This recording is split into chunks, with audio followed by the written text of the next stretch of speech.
इस सभा के अध्यक्ष जी,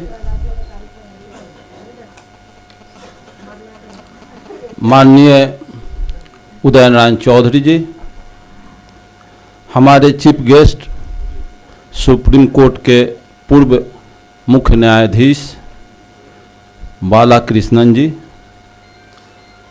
और इस मंच पर उपस्थित मानववादी नेतागण और इस कार्यक्रम में आए हुए भाइयों, बच्चे, बच्चियां, यह अपार हर्ष की बात है कि आज जिस कार्यक्रम में हम एक दूसरे से कुछ प्राप्त करने, सीखने और अनुभव करने के लिए हम लोग गोलबंद हुए हैं, इसके लिए मैं आप सभी साथियों का आभार व्यक्त करते हैं। साथियों, पूर्व के वक्ताओं ने जो रखा, इतिहास दर्पण होता है। मार्क्स ने भी लिखा कि Marx told that revolution engine of history, क्रांतियां इतिहास का इंजन होता है। बाबा साहब अम्बेडकर ने भी, चूंकि पुनरावृत्ति नहीं करनी चाहिए, तो इतिहास को आप हमारे वर्ग के लोग दफना दिया गया और हमारे लोग भूल भी गए। और ये बात निर्विवाद सत्य है, दुनिया का नियम है कि अल्पमत बहुमत के मातहत होता है, लेकिन भारत में वैसा क्यों नहीं हुआ? भारत में बहुमत अल्पमत के मातहत है।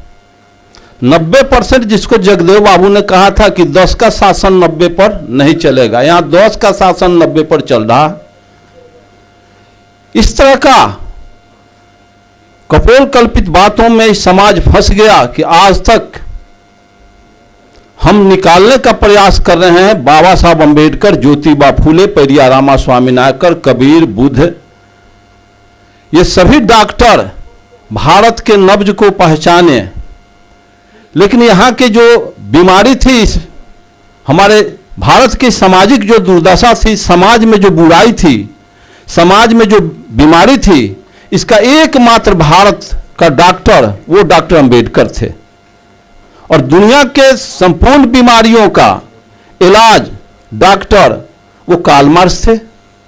भारतवर्ष में जो सामाजिक बनावट है, रूढ़िवादी व्यवस्था है, उनमें जो शास्त्रों की रचना हुई, जातियों की रचना हुई, चूंकि यहां जाति बना दी जाएगी, देवी देवता का अंबार खड़ा कर दिया जाएगा, तो 90% यहां के मूलवासी बैकवर्ड समस्या में उलझ जाएंगे, ये अंधविश्वास में बहल जाएंगे और मुट्ठी भर चंद आर्य हम गुलछारा उड़ाएंगे। अच्छी तरह से हम जानते हैं कि भारत आर्यों का गुलाम यहां के मूलवासी हुए। हमारे खानदान को आर्य गुलाम बनाए, आर्य को मुगल गुलाम बनाया, मुगल को अंग्रेज गुलाम बनाया, अंग्रेज चला गया, लेकिन यहां आर्य नहीं गए, आंदोलन हमारे पूर्वज नहीं किए। और यहां के जितने कुजरा कबाड़ी जोल्हा धुनिया चीक डफाली हैं, ब्राह्मणवाद से ऊब करके, इनके जुर्म से ऊब करके इस्लाम धर्म में नया विचार आया था, जिसको मोहम्मद ने दिया था कुरान में, ऐ मुसलमान दुनिया के किसी भी कोने में जाओ, इंसान को तालीम देना सब आपका काम है। लेकिन हिंदू धर्म में है मनुस्मृति, गीता, वेद, पुराण, रामायण, सारे में किस तरह से अफवाह गलत आप हमारे समाज को लूटने और भरमाने का इन लोगों ने काम किया। मनुस्मृति में लिखा, इन लोगों ने नियम बनाया कि छोट जाति के लोग, शूद्र समाज के लोग अगर विद्या का उच्चारण मुंह से करे तो जीभ काट लो, कान से श्रवण करे तो कान में शीशा डाल दो। छोटे जाति के लोग उच्च आसन पर, कुर्सी चौकी पर बैठने का साहस करते थे, चुत्तर काट के राज्य से बाहर निकाल दो। यह काम मुगल किया था, यह अंग्रेज किया था। कौन किया था? 90% यहां के मूलवासी जो उत्पादन निर्माण का काम किया वो छोट, तेल वैज्ञानिक काम किया, कुम्हार वैज्ञानिक काम किया कि ये बर्तन का इन्वेंशन किया, तेली सरसों से तेल पेरने का काम, कोल्हू बनाने का वैज्ञानिक रिसर्च करने का काम किया, और स्वादिष्ट भोजन बनाने और मानव जीवन को अस्थायी करने का काम कुम्हार किया तो ये जे वर्णाधम तेली कुम्हारा सपच की रात कोलकलवारा या फिर यमन की रात, इसी को रामायण कहते हैं, मनुस्मृति कहते हैं। और हमारे समाज को इतना प्रताड़ित किया गया कि चामार से चाम छुआ ले, दुसास से हार छुआ ले, तेली के ओरी तो नखड़िया खड़ा हुआ, हाथी के पर से जता के मर जाइए, पीव खाए ला अच्छा बा सोनार की यहाँ न खइह, पत्थर से पिटा जाइए, कलवार के घर में न नुकइह, ज्यादा 60 वर्ष नाबालिग, मतलब संपूर्ण कितना गनाव, शॉर्ट में टाइम का अभाव है, मैं आपको थोड़ा ब्रेन ट्विस्ट करेंगे। ऐसी व्यवस्था इन लोगों ने बनाया कि 90% कैसे गुमराह रहेगा, चूंकि अल्पमत कम जनसंख्या व्यापक जनसंख्या पर कैसे हुकूमत करे, तो इसीलिए ये गुमराह करने के लिए धर्म का इन्वेंशन किया, और इस धर्म के आड़ में हमारे 90% को किस तरह से जाति के आड़ में हजारों जाति पैदा करके हमें बांट दिया। हम समाज नहीं बना पाए, हम समूह में बिखरे रह गए, और इसी क्रम में ये भारत में हमारे लोग बिगड़ गए, बहल गए, और ये 10% का गुलाम बना दिया। और ये आर्य लोग आए, हम पर इतना यातना किया, जो जितना बेहतर लड़ाई किया उतना ही नीच, जो निर्माण करने का काम किया उतना ही नीच, और जो ठग के लूट के खाने का काम किया ऊंच। जिस देश में भीख लेने वाला ब्राह्मण ऊंच और भीख देने वाला कोयरी कुम्हार कानूकलवार नीच, इसी व्यवस्था के हम गुलाम। तो भीख, दुनिया में भीख लेने वाला नीच होता है, लेकिन भारत में भीख लेने वाला ऊंच और भीख देने वाला नीच। हिंदुस्तान, भारतवर्ष में आप अच्छी तरह से जानते हैं, आप सबसे ज्यादा प्रणाम करने का काम कौन किया, आशीर्वाद लेने का काम कौन किया, सबसे ज्यादा भारत में प्रणाम ये बैकवर्ड किया, शूद्र किया, पंडित जी प्रणाम, बाबू साहब प्रणाम, तो खुशी रह निके रह जुग जुग जुया। ये हमारे लोग प्रणाम करना अच्छी बात है, तो अच्छे कर्मों का अनुसरण तो सबको करना चाहिए।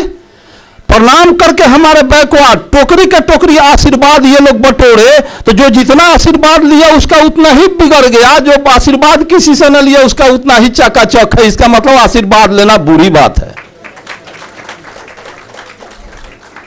साथियों, शास्त्रों का डीप अध्ययन करेंगे, 3 करोड़ जनसंख्या से कुछ होता नहीं है। रूस में लेनिन के नेतृत्व में बोल्शेविक क्रांति सफल हुई, 2.5% जनसंख्या जार के खिलाफ विद्रोह कर दिया, आंदोलन कर दिया, तो अक्टूबर क्रांति सफल। माओ से उनके नेतृत्व में 3% चाइना में लोग जब गोलबंद हुए तो जारशाही का चांग काई शेक की सरकार खत्म हो गई। भारत में 1% भी अंग्रेज के खिलाफ लोग नहीं उठ खड़ा हुए थे, अंग्रेज यहां से चले गए। सिर्फ इस देश में ये सिर्फ मनुस्मृति, गीता, वेद, पुराण, रामायण को समझ जाए तो भारत फिर सोने की चिड़िया गुप्त काल फिर कन्वर्ट आ जाएगा। इस देश का जो सामाजिक रूढ़िवादी व्यवस्था है इसको समझना होगा। हम यहां बाबा साहब अंबेडकर को समझना होगा। हम बद्धी बांधे, औंठी पहने, चलन फटाका भुड़कुआ चलन करें, हम कहें अंबेडकर वादी हैं, हम कम्युनिस्ट हैं, कभी संभव नहीं है। अंबेडकर जयंती मनाने वाला आदमी बद्धी बांधता है, औंठी पहनता है, चलन फटाका करता है, वो अंबेडकर अब मार्क्स के दर्शन पर चलेगा? दुआ पर मार्क्सवाद, लेनिनवाद और आंगना में सत्यनारायण झूठनारायण कथा। अंबेडकर जयंती मनाते हो और फिर सत्यनारायण झूठनारायण कथा इदंग विदंग समर्प्यामी कराते हो। संभव नहीं है। हंसना और गाल फुलाना, खाना और स्नान करना एक साथ नहीं हो सकता। पदार्थवादी है। सत्य में लेकिन किंतु मगर परंतु नहीं चलता। विज्ञान में लेकिन किंतु मगर परंतु नहीं चलता। विज्ञान किसी विषय को प्रयोग करके सिद्ध करेगा, नहीं तो रिजेक्ट करेगा, फाइनल करेगा, नहीं तो रिजेक्ट करेगा। इसमें लेकिन किंतु कहां चलता है? आसाराम बापू की यहां, राम रहीम की यहां, और रामपाल के यहां, और फलहारी बाबा। क्यों यहां फलहारी बाबा, आसाराम बापू और राम रहीम पैदा हुआ? गैलीलियो क्यों नहीं पैदा हुआ? न्यूटन क्यों नहीं पैदा हुआ? आइंस्टीन क्यों नहीं पैदा हुआ? जेम्स वाट क्यों नहीं पैदा हुआ? एंटीबायोटिक बनाने वाला क्यों नहीं पैदा हुआ? यहां मोबाइल बनाने वाला क्यों नहीं पैदा हुआ? यहां सब बाबा पैदा होते हैं जो 420 का धंधा नादते हैं। इस 420 में सब हमारा समाज 90% फंसा हुआ। सब 420 में हमारा समाज फंस के 840 हमारा समाज बना हुआ। चूंकि आदमी और मनुष्य, आदमी और इंसान को जानना होगा। आदमी किसे कहते हैं, इंसान किसे कहते हैं? दुनिया में मैन का एक ही इंसान को जानने के लिए एक शब्द है इंग्लिश में, मैन। मैन का अर्थ होता है इंसान, इंसान का अर्थ होता है जिसमें सील दया ज्ञान हो, उसको इंसान कहते हैं। आदमी भारत में मनुष्य, लोग, चूंकि ब्राह्मणवादी भाषा है। आदमी का अर्थ होता है चमचा, गुलाम, पिछलगू। इस दरोगा जी के आदमी बारन, ये मुखिया जी के आदमी बारन, ये पंडित जी के आदमी बारन। यहां तो संपूर्ण 90% बैकवर्ड आदमी बना है। वो कबीर का और बाबा साहब अंबेडकर का, कार्ल मार्क्स का, बुद्ध का आदमी नहीं बना हुआ है। सब यहां गुलाम बना हुआ है ब्राह्मण का। बेटा बेटी के शादी, यहां के सारे 90% लोग कुछ दिनों के लिए अंग्रेज आए। आप इतिहास उठा करके देखें, 1919 में ब्रिटिश सरकार, 1919 में ब्रिटिश सरकार अधिनियम 7 के तहत ब्राह्मणों को जज बनने पर प्रतिबंध लगा दिया और यह कहा कि इनके अंदर न्यायिक चरित्र नहीं होता है। वो समझ गया कि इनके अंदर न्यायिक चरित्र नहीं होता है।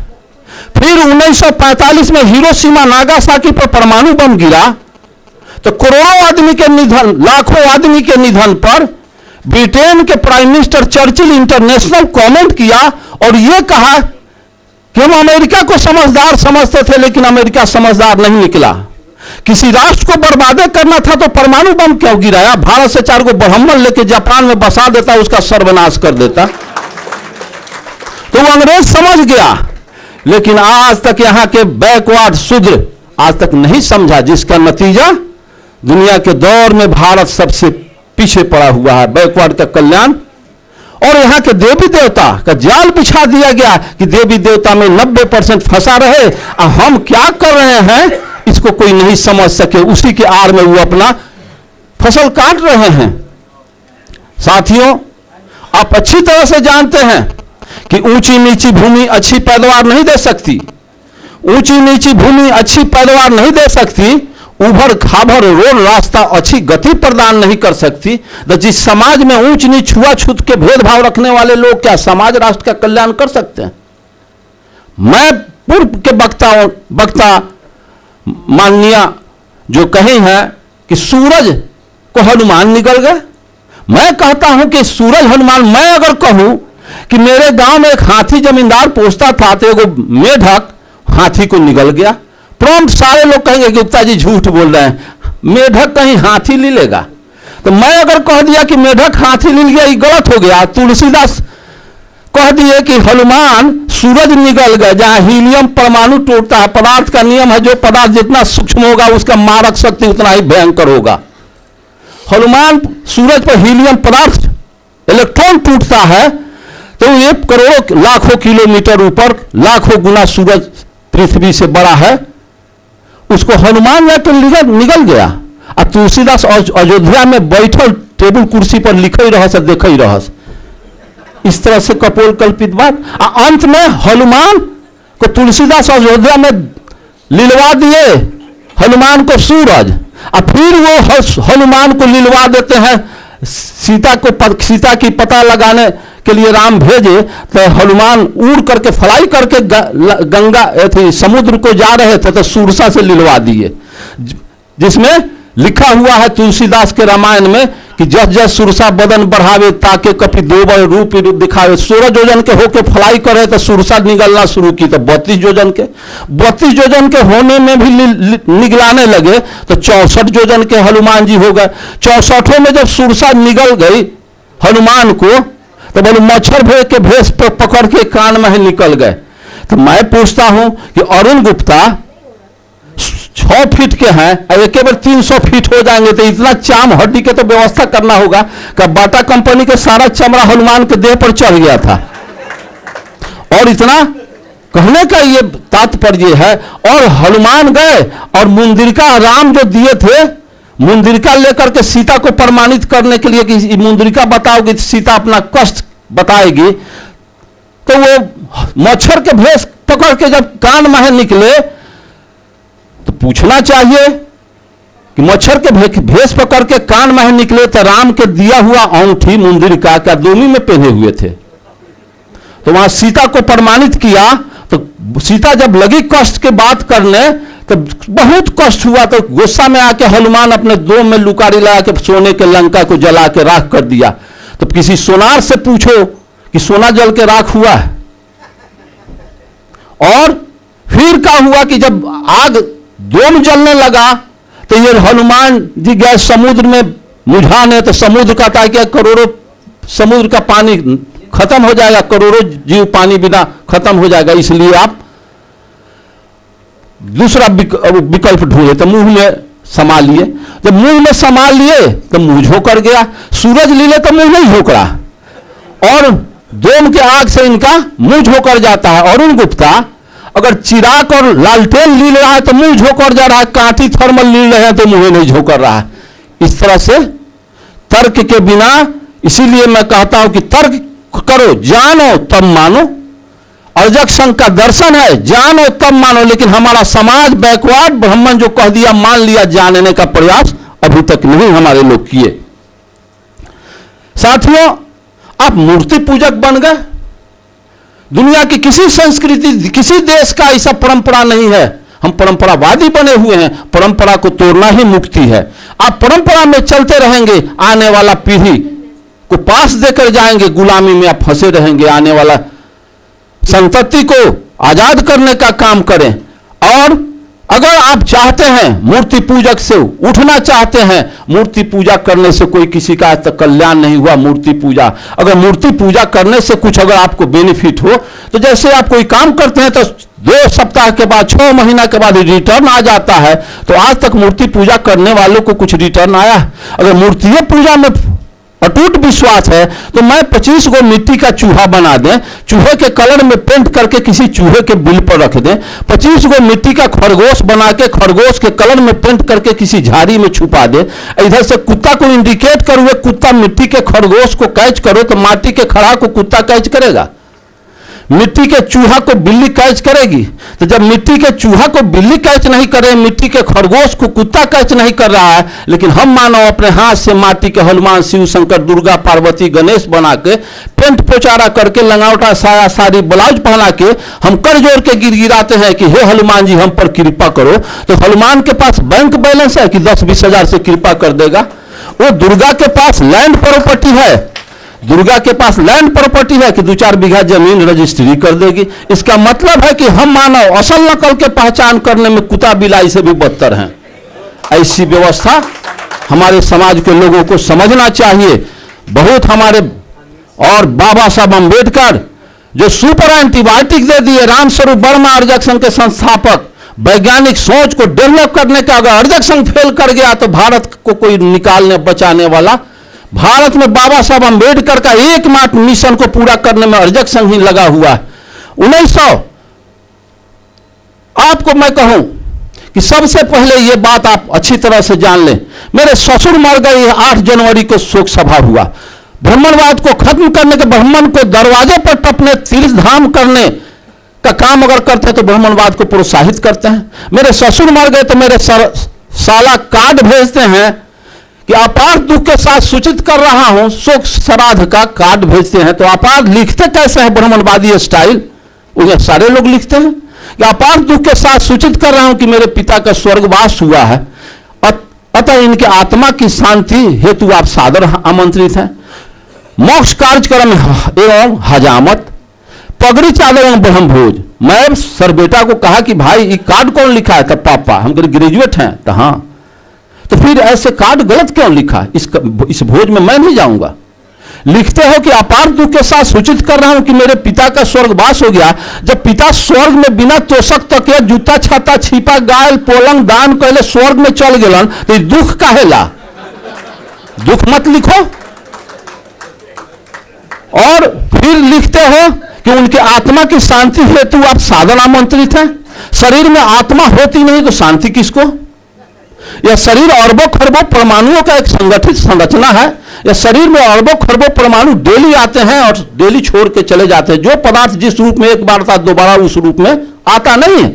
अगर इस शरीर में आत्मा होती तो जैसे किडनी है, लंग्स है, बोर्ड है, हार्ट है, स्प्लीन है, सारे शरीर के पार्ट्स हैं, सबके वर्ल्ड में विशेषज्ञ हैं, डॉक्टर हैं, heart specialist, eye specialist, bone specialist वगैरह वगैरह स्पेशलिस्ट वर्ल्ड में। अगर आत्मा होती तो आत्मा स्पेशलिस्ट जरूर वर्ल्ड में होता। अगर शरीर में आत्मा है तो ऑल इंडिया मेडिकल इंस्टीट्यूट में जाके, चाहे पीएमसीएच में जाके, आईजीएमएस में जाकर के आत्मा का एक्सरे कराओ। अगर आत्मा है तो अरुण गुप्ता गुलामी लिख दे। आत्मा होती नहीं है। ये ब्राह्मणवाद का पुनर्जन्म, भागवाद, वर्ण व्यवस्था, छुआछूत भेदभाव का उनका यही हथियार है, यही उनका औजार है। स्वर्ग भेज दो, नरक भेज दो। तो स्वर्ग के लालच में हम स्वतः चाहते हैं कि हमारे बाबूजी को तकलीफ ना हो स्वर्ग में। मैं 1990 में शोषित समाज दल से बरुआर से नॉमिनेशन किया, तो मैं फॉर्म भरा, नॉमिनेशन किया विधानसभा के लिए। मैं लिखा अरुण कुमार गुप्ता, पिता नारकीय डॉक्टर गया प्रसाद। तो एसडीओ 3 दिन के बाद बुलाते हैं, गुप्ता जी को है। तो मेरा परप्लेक्स करने लगा हार्ट कि मेरे जीवन में फर्स्ट नॉमिनेशन किया, खारिज होगा क्या। तो एसडीओ कहते हैं कि गुप्ता जी आप हैं। तो हाँ, वो में सारे लोग थे। तो क्या गलती है? तो लाल का मार्क इसको शुद्ध करके साइन कर दीजिए, इसे गलत है। हमने क्या गलत है? तो ये नारकीय शब्द का क्या अर्थ होता है? हमको इसके अलावा और कोई अगर अशुद्धि है तो आप मुझको कहें। अगर इस पर हमारा नॉमिनेशन खारिज हो जाएगा तो हम हाई कोर्ट में रीड करके हम ऐड करा लेंगे, नहीं तो खारिज हो जाएगा। तो क्या अच्छा ही बताइए एसडीओ साहब, इस देश में गुंडई करके मर गया, उसके बेटा से पूछे किसके लड़के हो? तो स्वर्गीय फलाना के। इस देश में मर्डर करके मर गया, उसके बेटा से पूछे किसके लड़के हो? तो स्वर्गीय फलाना के। बलात्कार करके मर गया, उसके बेटा से पूछे किसके लड़के हो? तो स्वर्गीय। तो ये मर्डरर, बलात्कारी, गुंडा, चोर, घोटालाबाज सब मर के स्वर्ग में चल गए। नरक खाली था, हमारे पिताजी के नरके में भेजे हैं। पैर पसार के आराम से सोते तो होंगे। इस डीओ साहब, मंगल ग्रह पर वैज्ञानिक करोड़ों किलोमीटर ऊपर वैज्ञानिक गया। टेलीस्कोप दूरबीन से सौरमंडल निहारिका आकाश गंगा का भ्रमण करने के बाद भी उसको स्वर्ग नरक का कहीं आता पता नहीं है। धरती पर बैठे बैठे पंडित जी फरमा देलन कि बाबूजी हरियरका में छेद करके समा गए थे ना। तो मोबाइल में नंबर डायल करके पूछे कि अभी रास्ते में 12 कि पहुंचला। ये भ्रामक बात में पूरा समाज बुरी तरह से फंसा हुआ है।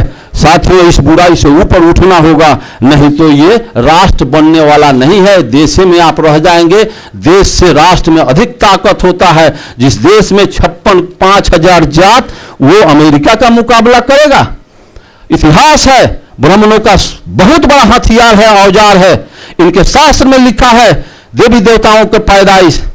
पार्वती पहाड़ की बेटी, लक्ष्मी समुद्र के बेटी, मछोदरी मछली के पेट से, सिरिंगी ऋषि हरनी के पेट से, जम्मुक ऋषि सियारिन के पेट से, गौतम ऋषि गाय के पेट से, द्रोणाचार्य दोना से, अगस्त ऋषि घोइला से, सीता खेते जोतला से पैदा ले, राम के खीर खिया के पैदा किया गया, हनुमान कान से पैदा किया।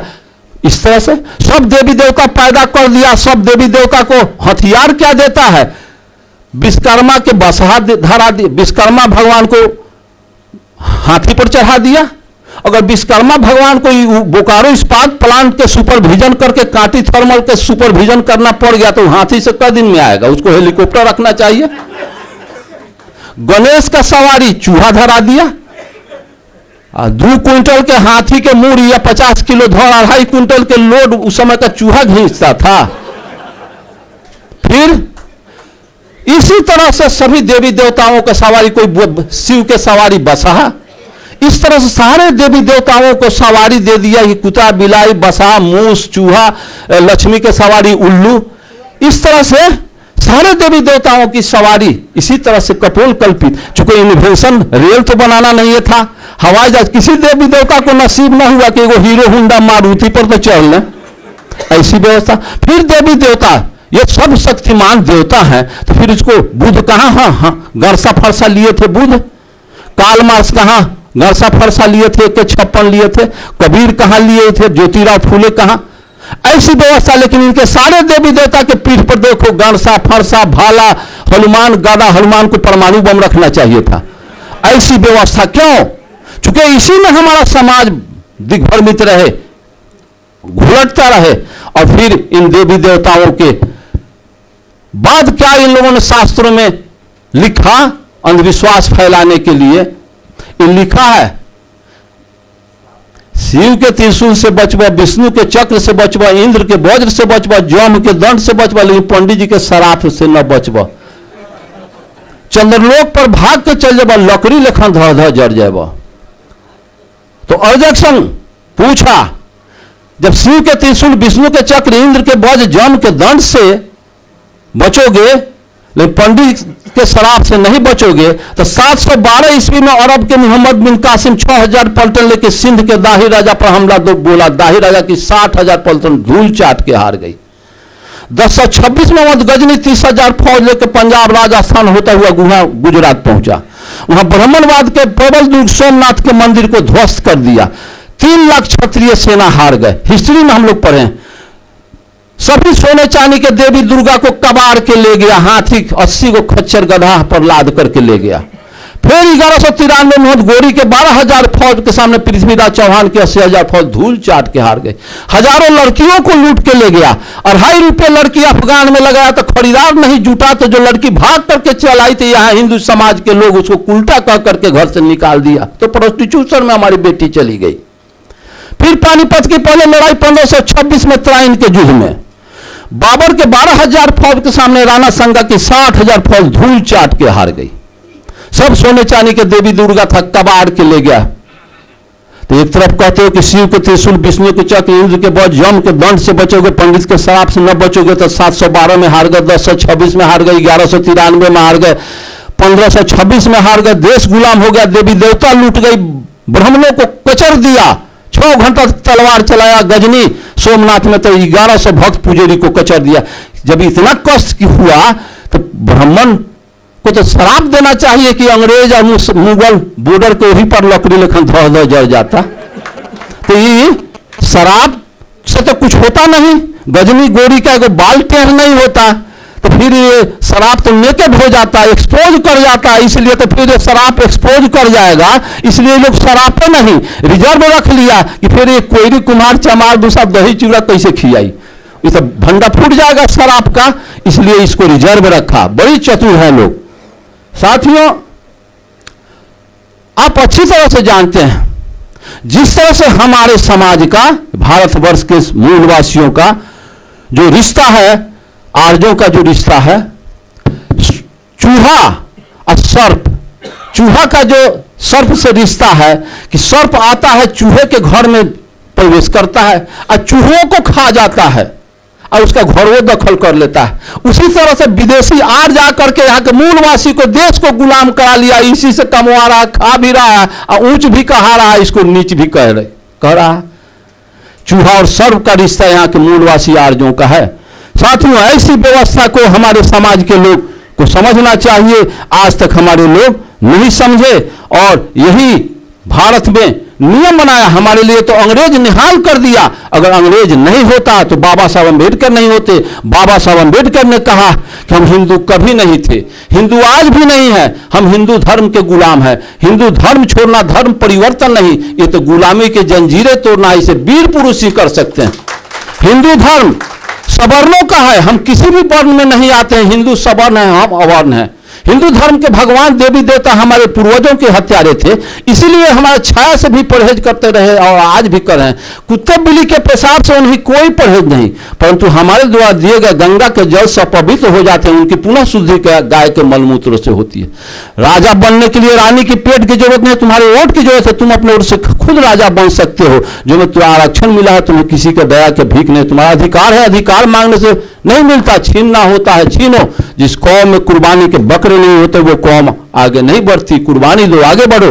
साथियों, समय हकमारी करना उचित और नहीं है, इसलिए मैं तमाम आप सभी साथियों का आभार व्यक्त करते हुए मैं चाहूंगा कि भारत को भारत बनाना है, गुप्त काल के समय स्वर्णयुग बनाना है, तो आप जगें, आंख खोलें, और नहीं तो आप फिर 10% का गुलाम बनेंगे। मैं इतना ही कहकर आप तमाम साथियों का आभार व्यक्त करते हैं। मुख्य अतिथि का आभार व्यक्त करते हुए जय अर्जक, जय बुद्ध, जय अंबेडकर, जय जगदेव, जय ललन सिंह यादव।